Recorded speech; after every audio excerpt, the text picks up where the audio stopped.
बेचारी Mrs Saint clear तो खिड़की पर खून देखकर ही बेहोश हो जाती हैं। पुलिस उन्हें घर पहुंचा देती है और उसके बाद डैन के आसपास शुरू होती है तलाशी। उस घर के पीछे ही नदी है। खून करके अगर बॉडी नदी में फेंक दी जाए। इसी शक से पुलिस नदी के किनारे उतरती है। नदी में तब भाटा है, पानी कम है, नदी के किनारे पर कीचड़ भरा हुआ है। इसी कीचड़ में पुलिस को क्या मिलता है पता है? कहानी विद किशोर में आपका स्वागत है। आज आप सुनने जा रहे हैं सर ऑथर कॉनन डॉयल्स की रचना Sherlock Holmes the man with the twisted lip. शुरू करने के पहले हम अपने सभी श्रोताओं का धन्यवाद देना चाहते हैं जिन्होंने हमारे चैनल को सब्सक्राइब किया और हमें सपोर्ट किया। तो आइए शुरू करते हैं आज की कहानी।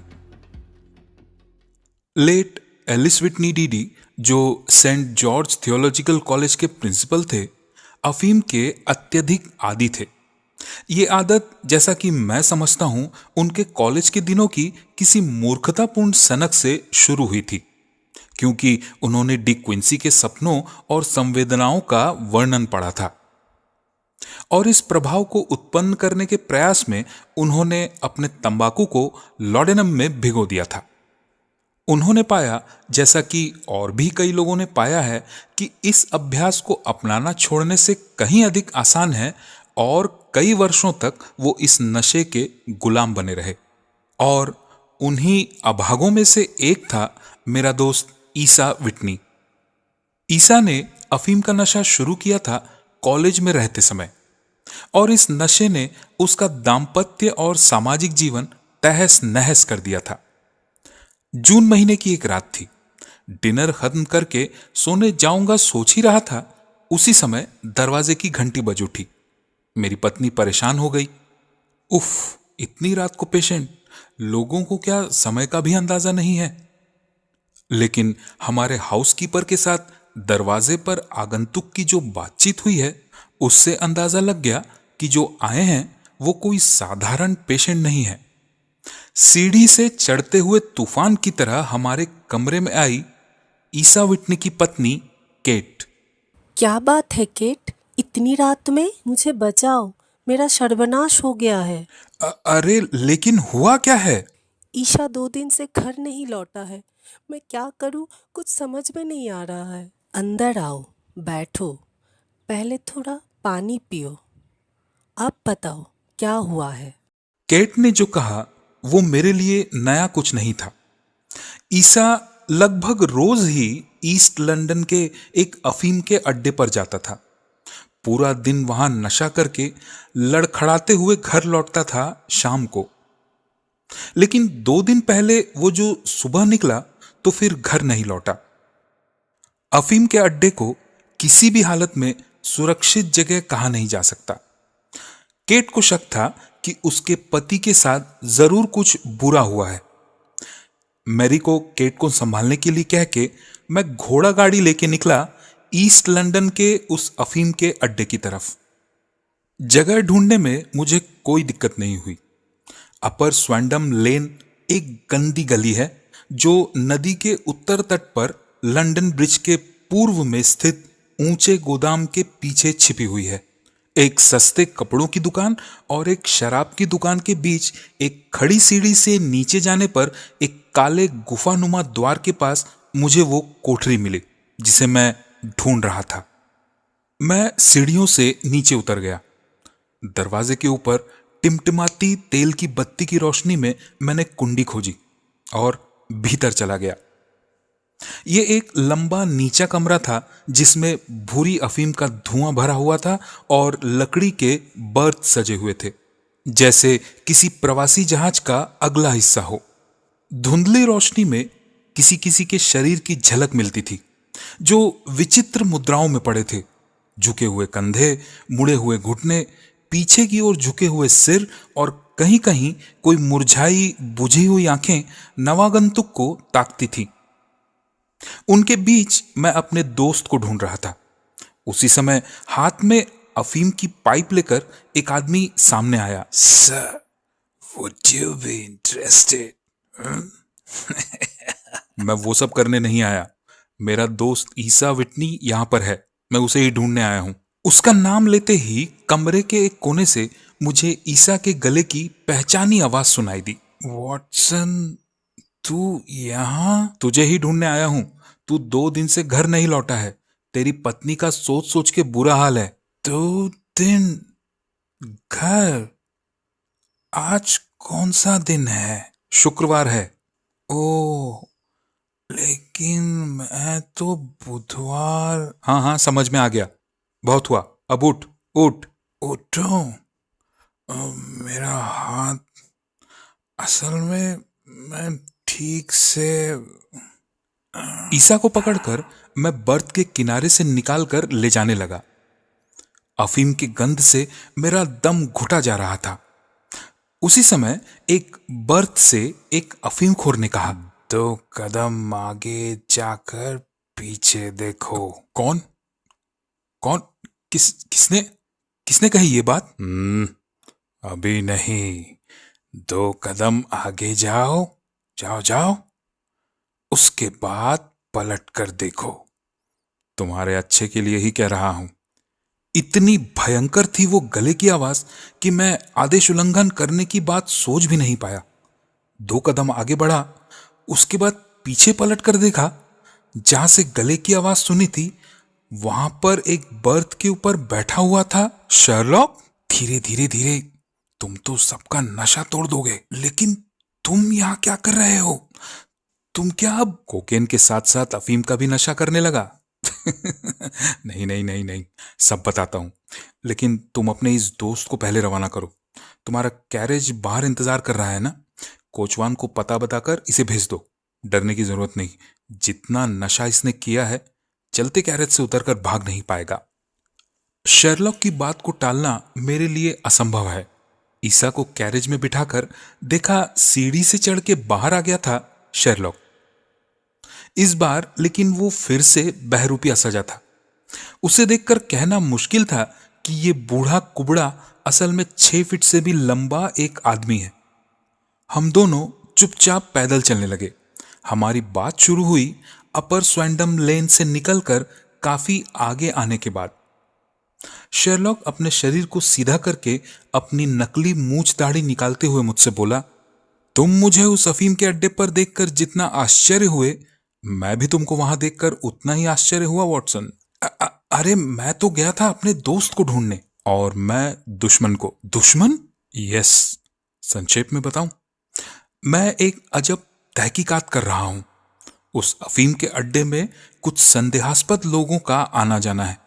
वो नशेड़ी लोग नशे में अगर कुछ बता दे, वो ही सुनने के लिए मैं वहां मरे हुए हालत में पड़ा था।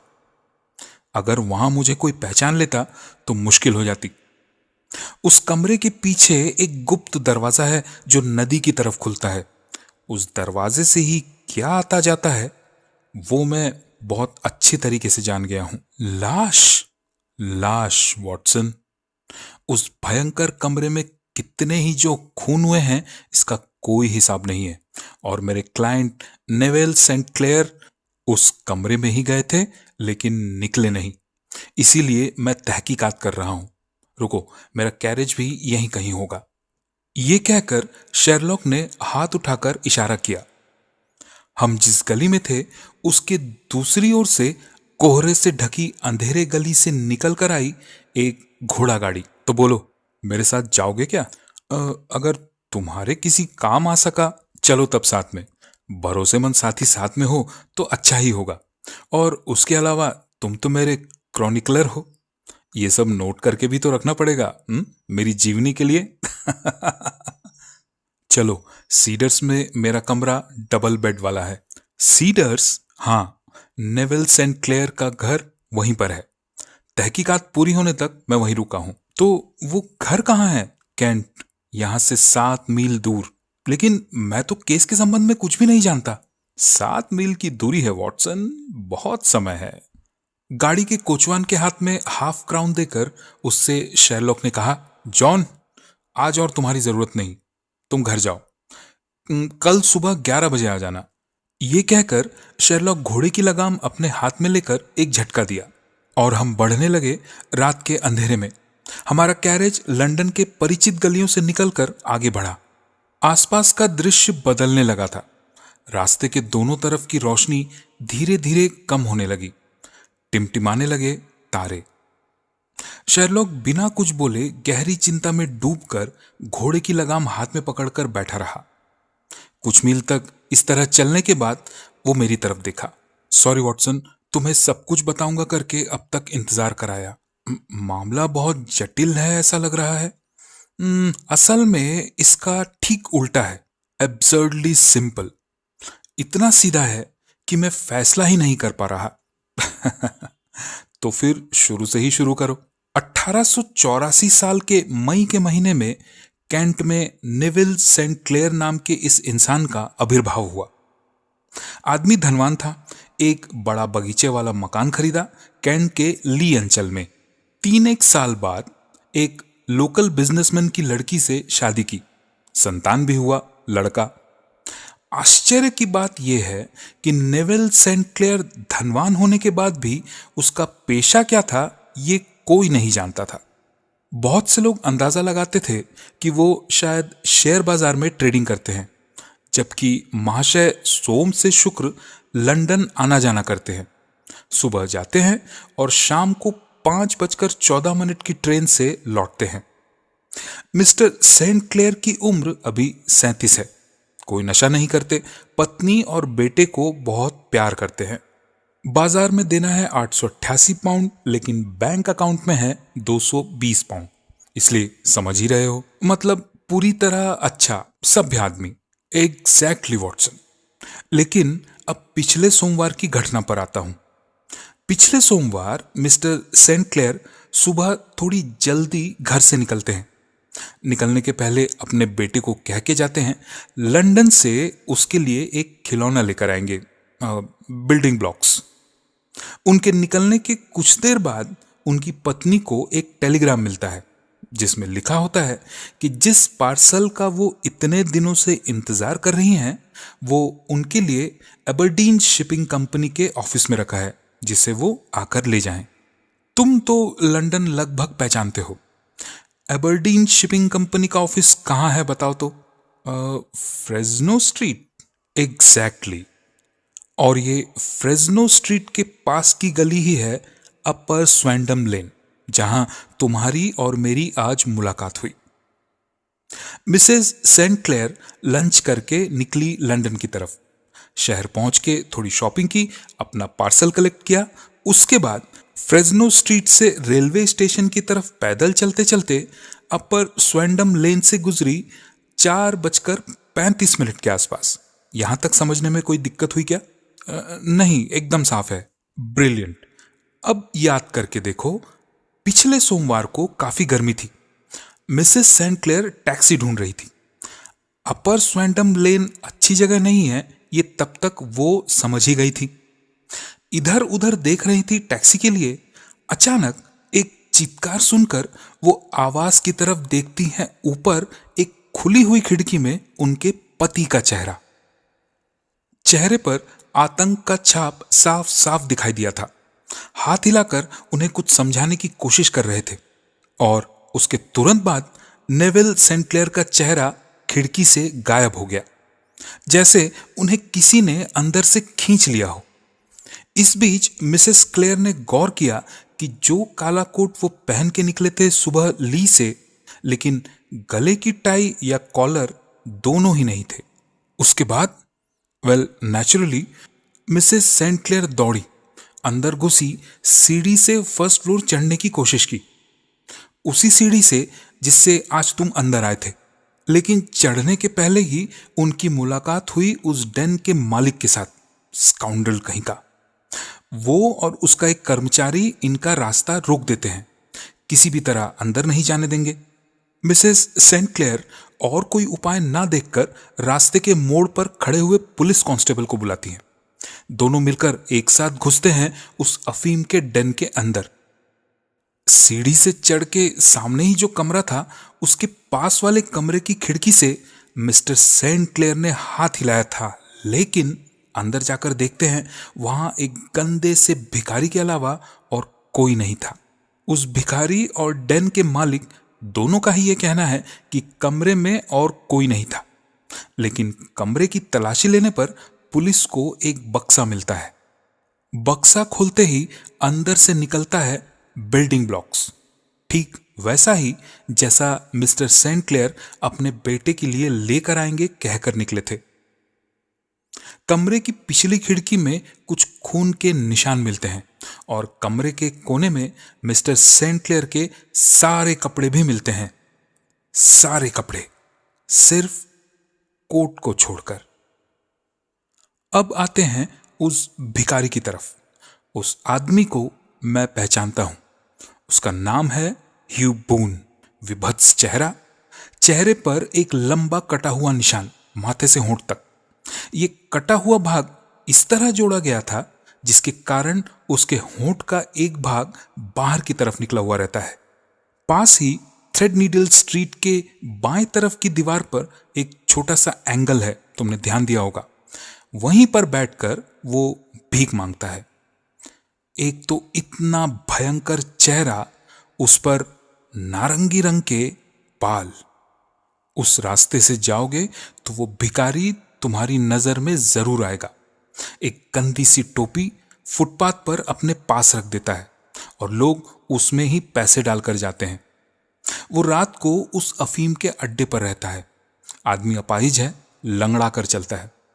जहां तक समझ में आ रहा है वो भिखारी ही आखिरी बार मिस्टर सेंट क्लेयर को देखता है और पुलिस को शक है कि वो भिखारी ही मिस्टर सेंट क्लेयर के गायब होने का जिम्मेदार है। लेकिन वो तो अपाहिज है। एक जवान आदमी को अपाहिज वो सिर्फ पैर से है वॉटसन। शरीर का जोर कुछ कम नहीं। जिनका एक अंग कमजोर होता है उनमें अधिकतर दूसरे अंगों में जोर बहुत ज्यादा होता है, ऐसा ही है ना? अच्छा, आगे बोलो। बेचारी मिसेस सेंट क्लेयर तो खिड़की पर खून देखकर ही बेहोश हो जाती हैं। पुलिस उन्हें घर पहुंचा देती है और उसके बाद डेन के आसपास शुरू होती है तलाशी। उस घर के पीछे ही नदी है। खून करके अगर बॉडी नदी में फेंक दी जाए, इसी शक से पुलिस नदी के किनारे उतरती है। नदी में तब भाटा है, पानी कम है, नदी के किनारे पर कीचड़ भरा हुआ है। इसी कीचड़ में पुलिस को क्या मिलता है पता है? नेवेल सेंट क्लियर की लाश। वो मिलता तो मुझे बुलाने की जरूरत ही नहीं पड़ती। नहीं माय डियर वॉटसन, पुलिस को मिलता है एक कोट। अब अंदाजा लगाओ उस कोट के पॉकेट में क्या था? पॉकेट में क्या? खुले पैसे, 421 पेनीज एंड 271 हाफ पेनीज। इस कारण से पुलिस को शक है कि कोट वहां कीचड़ में फंसा हुआ था, उन्हीं खुले पैसों की वजन के कारण। बॉडी शायद नदी के पानी में बह गया है, लेकिन कमरे के अंदर सारे कपड़े और नदी में सिर्फ कोट। अच्छा सवाल किया वॉटसन। एक हाइपोथेसिस है मेरे पास। पकड़ो, बून ने सेंट क्लेयर का खून किया था उस कमरे के अंदर ही। उसके बाद उसके कपड़े उतारकर खुद ही रखने की कोशिश कर रहा था। उसी समय हल्ला हो गया। पुलिस आ रही है जानकर बून फैसला करता है कि लाश को वो नदी में फेंक देगा। उसके साथ कपड़े फेंकते वक्त उसे ख्याल आता है कि लाश अगर पानी में डूब भी जाए, कोट पानी में तैरेगा। इसीलिए वो भीख में मिले पैसों को कोट के पॉकेट में डालकर उसे फेंकता है। इसी तरह वो दूसरे कपड़ों को भी फेंक देता, लेकिन शायद उसे मौका नहीं मिला होगा। लॉजिकल तो लग रहा है। फिलहाल तो इससे ज्यादा कुछ कहने के लिए नहीं है अनफॉर्चुनेटली वॉटसन। बून भीख मांगता है, ये सब जानते हैं। थ्रेड नीडल स्ट्रीट में उसे बहुत लोग बहुत सालों से ही देख रहे हैं, लेकिन उसका कोई पुलिस रिकॉर्ड नहीं है। इससे ज्यादा हम लोग कुछ भी नहीं जानते। नेवेल सेंट क्लेयर उस अफीम के अड्डे पर क्या कर रहे थे, अभी वो कहां हैं, सब कुछ रहस्य है। मुझे याद नहीं आ रहा है वॉटसन, पिछली बार कब ऐसा केस मिला था जो देखने में एकदम सीधा हो, लेकिन सॉल्व करने जाओ तो पसीने छूट जाते हैं। शेरलॉक की बातें सुनते सुनते अंधेरे में भी समझ में आ रहा था कि हम किसी बड़े शहर के बीच से जा रहे थे। गाड़ी के दोनों तरफ अंधेरे और कोहरे के बीच से बड़े बड़े घरों की छाया। उस शहर के एकदम आखिर में आकर पहुंचे जब शेरलॉक की बातें खत्म हुई। हम कैंट पहुंच गए वॉटसन। बात करते करते हम 3 काउंटी पार कराए। सामने पाइन के पेड़ों के बीच रोशनी देख रहे हो? वो देखो, वो ही है सीडस। और वो रोशनी जलाकर जो महिला बैठी हैं, उन्होंने अब तक शायद घोड़ा गाड़ी की आवाज सुन ली होगी। हाँ, बहुत बुरा लग रहा है कि उनको देने के लिए कोई अच्छी खबर मेरे पास नहीं है, लेकिन ये तहकीकात बेकर स्ट्रीट में रहते हुए नहीं की जा सकती थी। ये बात कहकर शेरलॉक ने घोड़े की लगाम खींची। हमारा कैरेज आकर रुका एक बड़े बागीचे के सामने। बागीचे के आखिर में एक बड़ा विला था। स्टेबल बॉय ने आकर हमारे घोड़े संभाले। गाड़ी से उतरकर हम घर की तरफ बढ़े। उसी समय दरवाजा खुल गया। दरवाजे पर आकर खड़ी हुई एक महिला, बदन पर महीन मसलिन हाउसकोट। ये जरूर ही मिसेस क्लेयर होंगी। कुछ पता चला मिस्टर होम्स? शेरलॉक ने सिर्फ सिर हिलाया। कोई अच्छी खबर नहीं? नहीं। बुरी खबर भी नहीं? नहीं। तब ठीक है, अंदर आइए। बहुत थके हुए हैं आप शायद। मिसेस सेंट क्लेयर, ये मेरे सहकर्मी और मित्र डॉक्टर वॉटसन हैं। बहुत से केसेस में मेरी मदद किए हैं, इसलिए सोचा उन्हें भी साथ ले आऊं। मिसेस क्लेयर ने हाथ मिलाने के लिए मेरी तरफ हाथ बढ़ाया। आपसे मिलकर खुश हुई डॉक्टर वॉटसन। आप लोगों के लिए जो भी हो सका इंतज़ाम किया है। कोई कमी रह जाए तो माफ़ कीजिएगा। समझ ही पा रहे होंगे मेरी हालत। मैं किसी वक्त सैनिक था मिसेस क्लेयर। प्रतिकूल परिस्थितियों से जूझने में मैं अभ्यस्त हूं, और अगर ना भी हुआ तो आपको माफी मांगने की जरूरत नहीं है। ये कहकर हम तीनों डाइनिंग रूम में घुसे। टेबल के ऊपर सजा हुआ था हमारा सपर। मिस्टर होम्स, मैं आपसे एक सवाल करना चाहती हूँ और मैं उसका एक सीधा जवाब चाहती हूँ। कौन सा सवाल मैडम? पहले कहिए कि आप साफ साफ जवाब देंगे, सवाल टालेंगे नहीं। ठीक है। मेरी मानसिक हालत के बारे में चिंता मत कीजिए। प्लीज़ प्लीज़ मुझे सब सच सच बताइएगा। मैं जानती हूँ आप बिना किसी सबूत के कुछ भी नहीं कहते, लेकिन फिर भी मैं जानना चाहती हूँ मिस्टर होम्स, क्या आपको अब लगता है मेरी पति जिंदा है? शेरलॉक को आज पहली बार मैंने व्याकुल होते हुए देखा। मेरे दोस्त की ऐसी हालत देखकर मिसेस क्लेयर ने कहा, आपने वादा किया है मिस्टर होम्स। अच्छा ठीक है। मुझे लगता है आपके पति जीवित नहीं है। खून? शायद नहीं। मौत कब हुई? सोमवार। तो फिर आप मुझे समझाएंगे कि उन्होंने मुझे आज चिट्ठी क्यों भेजी? चिट्ठी? चेयर से कूद पड़ा मेरा दोस्त। जी हाँ, आज ही आई है। मिसेस सेंट क्लेयर उठकर खड़ी हुई। उनके हाथ में चिट्ठी और चेहरे पर हंसी। लिफाफे सहित चिट्ठी को देखूं, लगभग छीन लिया। उसके बाद रोशनी के नीचे रखकर ध्यान से देखने लगा। लिफाफे के ऊपर लिखे पते को बहुत देर तक देखने के बाद उसने कहा, अनाड़ी हाथ की लिखावट है। ये जरूर आपके पति की हाथ की लिखावट नहीं है। इसे जिसने भी लिखा है वो पता नहीं जानता था। उसे बीच में रुककर पता पूछना पड़ा था। वो कैसे जाना? स्याही के रंग से। देखिए, नाम लिखने के बाद लिखने वाला रुक गया था, इसीलिए स्याही सूख गई है और उसका रंग गाढ़ा काला है। लेकिन बाकी पता लिखने के बाद उसको सुखाने के लिए ब्लॉटिंग पेपर का इस्तेमाल हुआ है, इसीलिए पते वाली स्याही थोड़ी फीकी है। कोई अगर नाम पता जानता है तो पूरा लिखने के बाद एक बार में ही प्लॉटिंग पेपर का इस्तेमाल करता। ये बहुत छोटी सी बात है, लेकिन ये छोटी छोटी बातें ही बहुत इंपॉर्टेंट है। इसके बाद अ, लिफाफे के अंदर चिट्ठी के अलावा और भी कुछ था। हाँ, मेरी पति की अंगूठी। और आप निश्चित हैं कि ये आपके पति के हाथ की ही लिखावट है? हाँ, उनकी बहुत से लिखावटों में से एक। बहुत से लिखावटों में से एक। जल्दी में रहे तो वो ऐसे ही लिखते थे।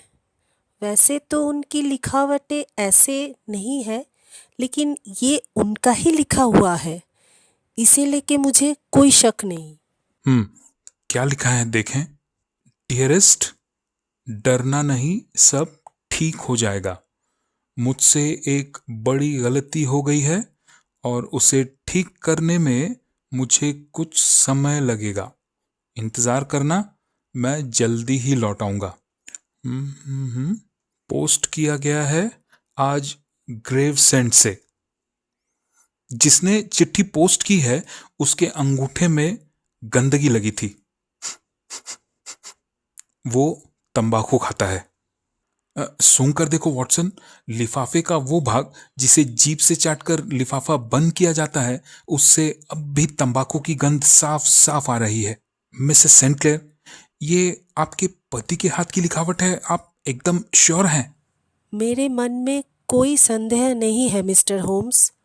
उम्मीद की एक किरण दिखी है, लेकिन आपके पति अब भी पूरी तरह सुरक्षित नहीं है। लेकिन जिंदा तो है। हाँ, अगर ये हमें कंफ्यूज करने के लिए ना भेजी गई हो। नहीं हो सकता मिस्टर होम्स। मेरे पति के हाथ की लिखावट मैं अच्छे से पहचानती हूँ। ठीक है, अगर वो मान भी लूं, चिट्ठी सोमवार को पोस्ट की गई है और कुछ घंटे में ही सूर्योदय होगा तो शनिवार। इस बीच बहुत कुछ हो सकता है मिसेस सेंट क्लेयर। लेकिन मेरा मन कह रहा है नेवल जिंदा है मिस्टर होम्स। फेमिनिन इंट्यूशन बहुत बार इन्वेस्टिगेटर को हरा सकता है, लेकिन अगर आपके पति जिंदा ही हैं तो आपके पास लौटकर क्यों नहीं आ रहे? मैं नहीं समझ पा रही हूँ मिस्टर होम्स। बिल्कुल नहीं समझ पा रही हूँ। सोमवार को घर से निकलने के पहले आपको क्या कुछ कहकर नहीं गए? नहीं। स्पैंडन लेन में उन्हें देखकर आपको आश्चर्य हुआ था? बहुत ज्यादा। अच्छा, आपने जिस खिड़की पर उन्हें देखा था, क्या वो खुली थी? हाँ। तो फिर वो जो चिल्लाए थे, वो आपको बुलाने के लिए या आपकी दृष्टि आकर्षण करने के लिए भी तो हो सकता था। हो सकता है। लेकिन आपने सिर्फ चित्कार सुनी थी, कुछ कहते हुए नहीं सुना था शायद, मतलब और कोई बात? नहीं, कोई बात नहीं सुनी थी। उन्हें देखकर क्या लग रहा था कि वो खतरे में है? हाँ, मेरे तरफ हाथ हिला रहे थे। मान लीजिए अगर वो खतरे की चित्कार ना होकर आश्चर्य होने वाली चित्कार हो, आपको अचानक स्पॉन्डन लेन में अप्रत्याशित रूप से देखकर वो शायद आश्चर्य में पड़ गए हो और चिल्लाने लगे। हाथ का हिलाना भी इसी कारण से हुआ होगा। हो सकता है। आपने अपने बयान में कहा था कि किसी ने उन्हें अंदर से खींचा था। देखकर तो वो ही लगा। लेकिन वो तो कूद कर भी कमरे के अंदर जा सकते थे। खिड़की से क्या आपने और किसी को कमरे के अंदर देखा था? लेकिन लेकिन कमरे के अंदर तो वो भिखारी था। हाँ, वो था। अच्छा, आपने जब सेंट क्लेयर को देखा, उन्होंने क्या पहना हुआ था? घर से जो पहनकर निकले थे वो ही। लेकिन शर्ट में कॉलर और टाई दोनों में से कुछ भी नहीं था। मुझे याद है, क्योंकि क्योंकि कमीज के अंदर से उनका गला दिख रहा था। आई सी। उन्होंने आपके साथ स्वर्ण लेन को लेकर कोई चर्चा की है? नहीं। अफीम के नशे का कोई लक्षण था उनके अंदर? नहीं। ठीक है मिसेस सेंट क्लेयर, आपसे मुझे फिलहाल और कुछ पूछना नहीं है। हम डिनर करके सो जाते हैं। आप भी आराम कीजिए, कल बहुत काम है। ये कहकर हम दोनों खाना खत्म करके हम लोगों के लिए जो गेस्ट बेडरूम की व्यवस्था हुई थी वहां गए। मैं थका हुआ ही था, इसीलिए तुरंत ही लेट गया। लेकिन होम्स के हाव भाव देखकर समझ गया कि वो रात जागेगा। अपना कोट और वेस्ट खोलकर उसने एक ड्रेसिंग गाउन पहना और काउच में बिस्तर से तकिया लेकर रखा। उसके बाद अपना पाइप मुंह में लेकर काउच पर लेट गया। सो जाने के पहले मैंने देखा शेरलॉक एकटक सीलिंग की तरफ ही देख रहा था।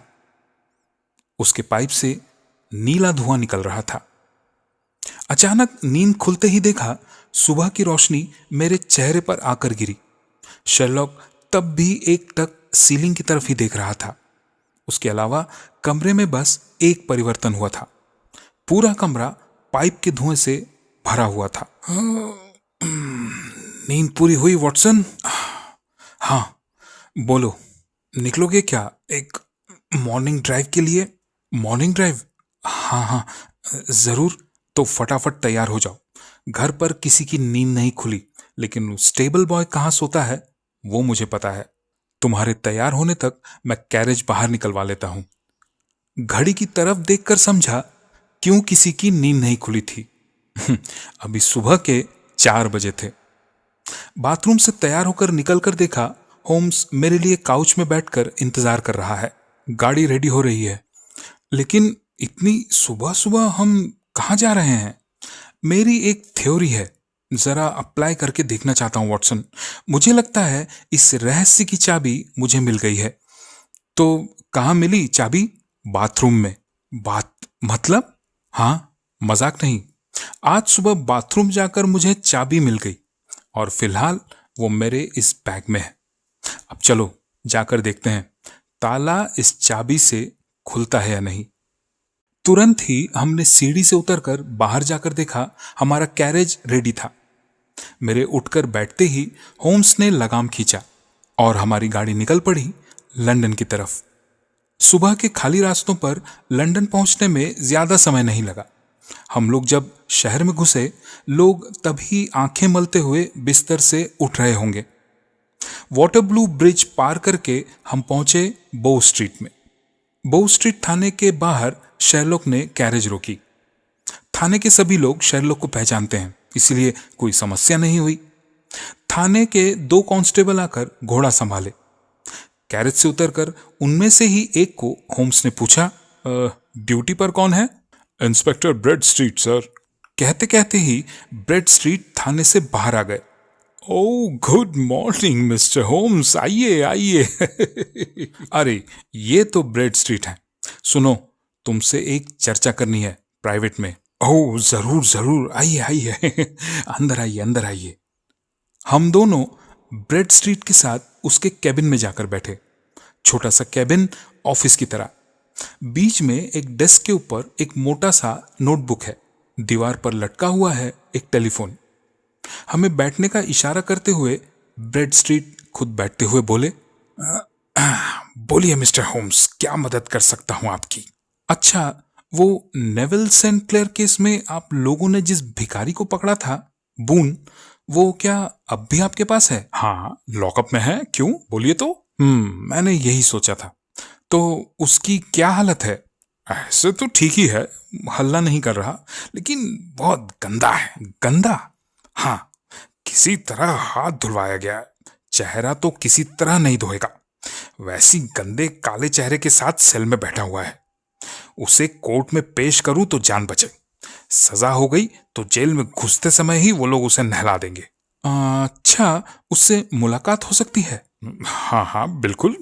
आप चलिए चलिए, मेरे साथ चलिए। बैग यहीं रखेंगे? नहीं, बैग मैं अपने साथ ले जाऊंगा। ब्रेड स्ट्रीट के पीछे पीछे हम लोग थाने के अंदर गए। एक घुमावदार सीढ़ी से नीचे उतरकर देखा हमारे सामने एक लंबा पैसेज है, जिसके दोनों तरफ दरवाजे थे। दाहिने तरफ की 3 नंबर के दरवाजे के सामने आकर रुके ब्रेड स्ट्रीट। दरवाजे के बीचों बीच एक छोटा सा सुराख था। उस पर ही आंख रखकर ब्रेड स्ट्रीट ने धीरे से कहा, अभी भी वो सो रहा है, वो देखिए। होम्स और उसके बाद मैंने सुराख से अंदर झांक कर देखा। सेल के अंदर जो सोया हुआ था वो देखने में बहुत ही भयंकर था, इस पर कोई दो मत नहीं। सिर के बाल पूरी तरह ऑरेंज, कपड़े पूरी तरह से गंदे, काला चेहरा, उस पर भी शेरलॉक ने जो कटे हुए दाग की बात की थी वो साफ साफ दिख रहा था। नमूना है एक तरह का। बोलिए। हाँ, एंड यू आर राइट, नहलाना बहुत जरूरी है और इसीलिए इसे मैं अपने साथ लेकर आया हूं। ये कहकर शेरलॉक ने अपने बैग से निकाला एक नहाने का बेथिंग स्पंज। अगर मैं उसे जरा साफ कर दूं तो आपको कोई आपत्ति है? Oh, you are a funny one mister Holmes. आपत्ति का तो कोई कारण नहीं है। ऐसे गंदे आदमी को रखकर मेरे थाने की कोई भलाई तो नहीं हो रही। तो फिर बहुत सावधानी से दरवाजा खोलिए, सावधान, उसकी नींद ना टूटे। हम तीनों बहुत धीरे धीरे सेल के अंदर गए। शेरलॉक ने स्पंज को सेल में रखे पीने के पानी से थोड़ा भिगो लिया और तेज हाथों से स्पंज को बून के चेहरे पर 2-3 बार अच्छे से रगड़ दिया। ये क्या कर?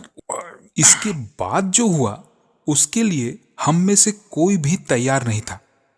सब्जी के छिलके हटाने के जैसे बून के चेहरे की सभी गंदगी निकलकर शेरलॉक के स्पंज में आ गई और वो विभत्स कटा हुआ दाग भी गायब।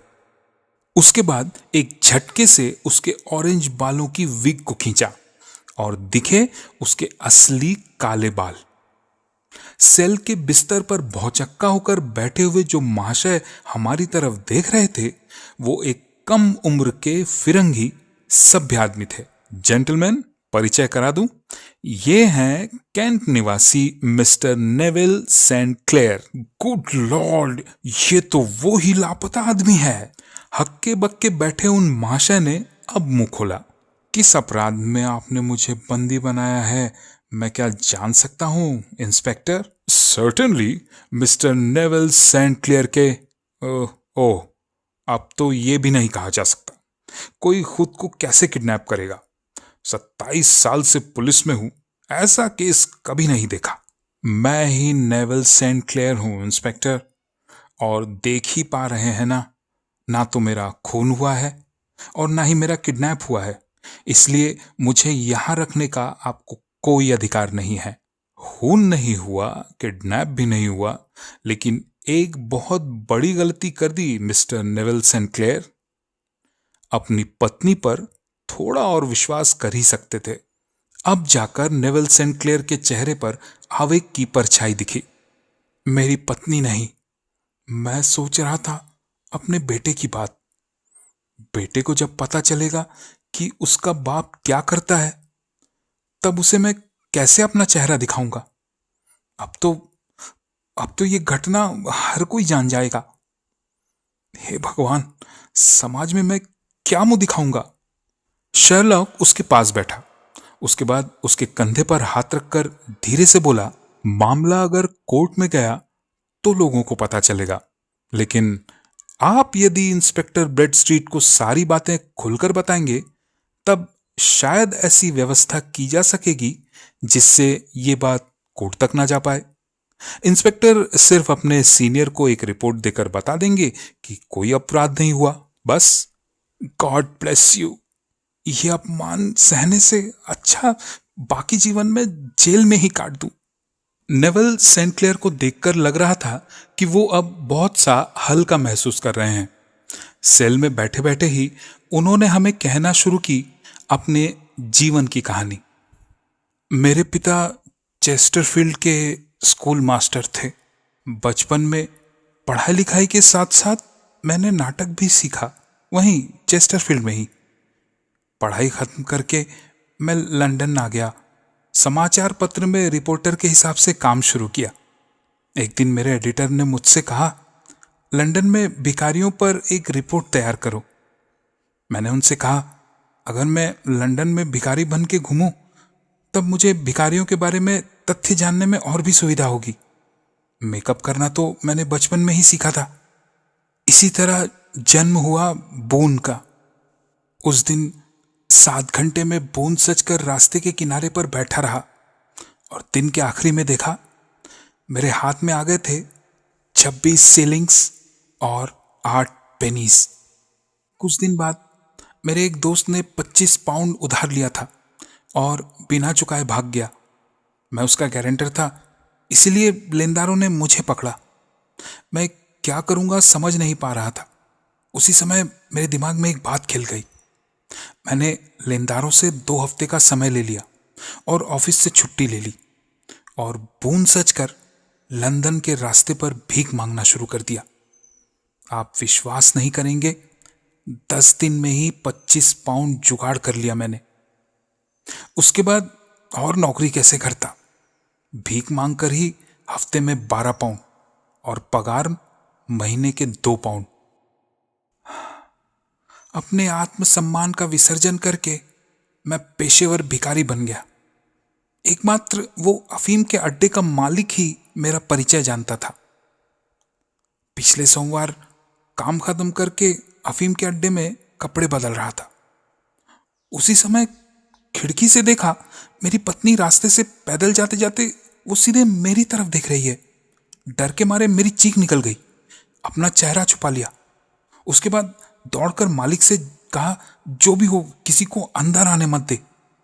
सीढ़ी पर मेरी पत्नी की गले की आवाज सुनी और दूसरा कोई उपाय ना देखकर मैं फिर से बून का भेष बदला। लेकिन उसके बाद मुझे लगा, अगर कमरे की तलाशी हुई तो मेरे कपड़े मिल जाएंगे। मेरे कोट के पॉकेट में तब उस दिन के भीख के पैसे थे। उसे मैं पीछे की खिड़की से नदी के पानी में फेंक दिया। खिड़की खोलते वक्त हड़बड़ी में कील से मेरा हाथ कट गया था। मेरे दूसरे कपड़े भी मैं फेंक देता, लेकिन उसके पहले ही कमरे में पुलिस आ गई। बस उसके बाद की घटना तो आप लोग सभी जानते हैं। मेरे पास और कोई उपाय नहीं था, विश्वास कीजिए। अपना परिचय छुपाने के लिए मैं व्याकुल हो गया था। पुलिस जब दूसरे ख्याल में थी, मैंने अपनी अंगूठी डैन के मालिक को दे दी और साथ ही 2 लाइन की चिट्ठी लिख दी, जिससे मेरी पत्नी चिंता ना करे। लेकिन वो चिट्ठी आपकी पत्नी को कल ही मिली, सेंट क्लेयर। हे भगवान, वो बेचारी जरूर चिंता में पागल हुई जा रही होगी। उस डैन के मालिक के ऊपर पुलिस ने कड़ी नजर रखी थी कुछ दिनों से। पुलिस की आंखें बचाकर चिट्ठी पोस्ट करना संभव नहीं था। वो जरूर अपने किसी अफीमखोर ग्राहक को देकर बोला होगा चिट्ठी को पोस्ट कर देने के लिए, और वो भूल गया होगा। आई एम वेरी श्योर यही हुआ होगा। लेकिन नेविल सेंट क्लेयर, लंदन में भीख मांगना तो गैर कानूनी है। आपको कभी पुलिस ने परेशान नहीं किया? किया, बहुत बार। लेकिन अपने रोजगार के बारे में तो बताया आपको। कुछ सीलिंग फाइन देने में मेरा क्या जाता है। लेकिन नेविल सेंट क्लेयर, अगर आप चाहते हैं कि आपका मामला गुप्त रहे, तब आपको वादा करना होगा कि आप फिर कभी ये काम नहीं करेंगे। मैं वादा करता हूं इंस्पेक्टर, और कभी भी नहीं। तो बून की कहानी यहीं पर खत्म, ठीक? यहीं पर खत्म। और कभी अगर आपको लंदन के रास्ते पर देखा, तब मैं पूरी बातें खुद जाकर न्यूज़पेपर में छपवा दूंगा। विश्वास कीजिए इंस्पेक्टर, मुझे सीख मिल गई। अब मैं कभी ये काम नहीं करूंगा। इन दैट केस आपके विरुद्ध पुलिस और कोई कदम नहीं उठाएगी, Neville Saint Clair. Mister Holmes, आपने कैसे इस केस को सॉल्व किया, वो जानने की बहुत इच्छा हो रही है। 5 पाउंड तंबाकू पीकर बेड स्ट्रीट। बहुत हुआ वॉटसन, चलो जरा ब्रेकफास्ट का इंतजाम किया जाए। कहाँ खाएं बताओ तो? आप सुन रहे थे कहानी विद किशोर पर सर ऑथर कॉनन डॉयल की रचना Sherlock Holmes the man with the twisted lip. कहानी आपको कैसी लगी हमें कमेंट सेक्शन में जरूर बताइएगा। और हाँ, चैनल पर पहली बार हैं तो प्लीज चैनल को सब्सक्राइब कर लीजिएगा। मिलते हैं अगली कहानी में, तब तक के लिए नमस्कार।